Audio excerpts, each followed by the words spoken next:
Greetings everybody, it's Nightwing here, bringing you yet another review. This time we have Super Mario Bros. 3 for the Nintendo Entertainment System, and now the Nintendo Wii. Alright, story for this game. King Koopa, as he was known in my time, Bowser for you guys, but anyway, basically, Koopa has attacked these 7 worlds that are neighboring to the Mushroom Kingdom, and he's gone and he's turned the kings of these lands into different animals. And it's up to Mario and Luigi to basically go and find these like magic wands in order to turn these kings back. So that's basically the story. So they go, they rescue the kings, and they rescue the princess. Concept for this game. I talked a little briefly about the worlds. There are a total of 7 different worlds, and each of them are completely unique and different than each other. There's the familiar water world, there's the brand new giant world, which is one of my favorites. I'll talk about it a little bit later on. We have the sky world, we have ice land, actually ice world, but you know, Iceland. You have plant world, and of course you have the lava world where Koopa or Bowser is or whatever. Another cool thing they've done is they've kind of added these little mini games that you go through and play in order to collect lives. I'm not pretty sure what this game is called, but I wasn't very good at it, but I was always able to get the mushrooms. I guess it's because my vision's off or something.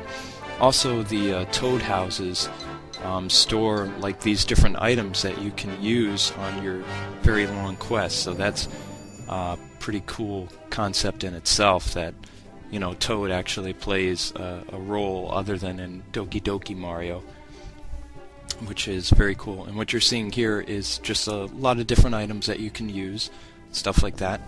Alright, controls for this game. I'm sure most of you have played a Mario game of some type or form. I mean, there's literally not anybody in this world who doesn't know who Mario is. Mickey Mouse maybe, but everybody knows who Mario is.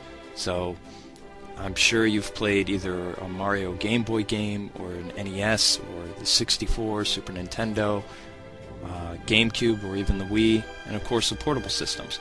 So, but with the NES, how Mario controlled was there's only really 2 buttons that did anything, the B and the A button.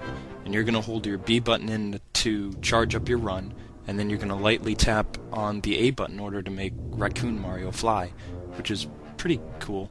Alright, history for this game, and it's kind of interesting actually. Super Mario Bros. 3 was first announced to the American public in the cult classic movie The Wizard, starring Fred Savage. It was kind of like near the end of the movie that they showcased like a level in Super Mario Bros. 3 and the hidden whistles and stuff like that. So that was kind of cool. Also, Super Mario Bros. 3 is probably the highest marketed video game before Halo projects and stuff came along like that. This commercial is a big indication of how big Mario was in the 90s, and this game did manage to sell over 20 million copies before the time of I want to say 97, right around the time of Super Mario 64. So I'll just let you watch the commercial here. Nintendo was brilliant marketers back then. I have bronchitis, so just kind of stay with me. I had a gig the other night, so I'm kind of hurting from that. Anyway, the Super Mario Brothers show also got a 3rd season around the same time as the launch of the game, and it mixed in with Captain N. And as most of you know, Super Mario Bros. 3 came on the Virtual Console today, so download it. Alright, design for this game. This game doesn't look anything like the American Super Mario Bros. Or even Japan's Super Mario Bros. 2 The Lost Levels. The development teams got together and they made a very, very cool game. All the worlds are different. Giant World, again, is my favorite. I loved playing through it. I probably didn't put much clips into it, but I loved Giant World.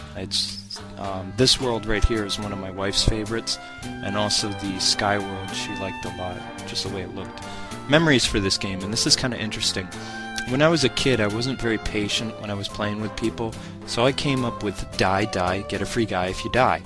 And when I played with my dad, since he wasn't a big gamer, he would fall for it and he would die again and again and again. And it was only in the first level, and it just goes to show what kind of relationship I had with my dad, because he trusted me a lot, and he really loved me a lot too. But I just remember it to this day, and it's just one of the funniest things to me, because he would always like to play as Mario, and I didn't like to wait, so die, get a free guy, I'd get to play.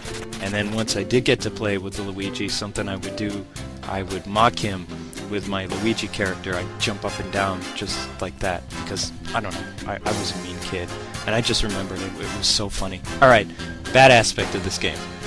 That had to be that you could only play as Luigi on the two-player standstill mode. One person plays and the other person plays. And that's pretty much all I really didn't like about this, other than, of course, the tank battleship level.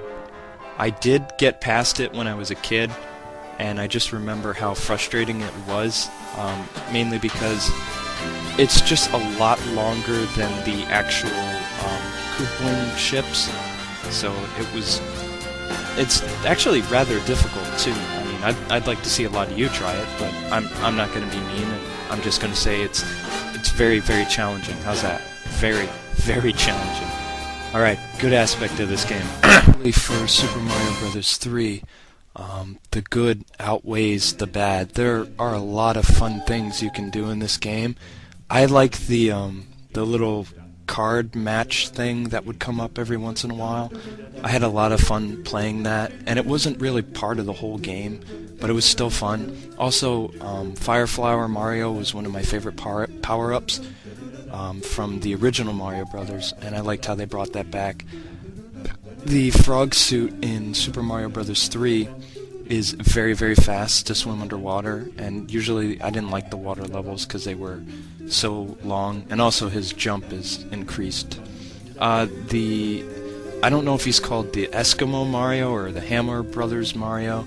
When I was a kid I called him Eskimo, but my favorite power-up has to be the raccoon suit. I don't know if it's called the Token Mario or the Toki Mario. I don't remember, but I think it was so cool because he could turn to stone, and he's basically invincible, and when you turned into the stone and you dropped on people, you would hurt them because, well, you're in your stone form. But what I found interesting sometimes is if you just stayed as the stone statue, they wouldn't get hurt. You actually had to fall on top of them, and then, you know, you would be able to win. So I kind of showcased my favorite power-up. Also, when you beat it with Raccoon Mario or whatever, the kings say something completely different, which is really, really cool. Another thing that makes this one of the greatest games of all time is the inclusion of the Zelda whistle, which basically you use to warp to any stage you want to in the game. So if you're stuck someplace, or you just want to get through the game, anybody can find these whistles and then progress through the game and beat it. It's just like an awesome thing. Anybody can do it. Such a cool idea. This game gets a 10 out of 10, not just because of the whistles, but because of everything else. Everybody, you have a great rest of the week. God bless, and thanks for watching. Don't touch that remote.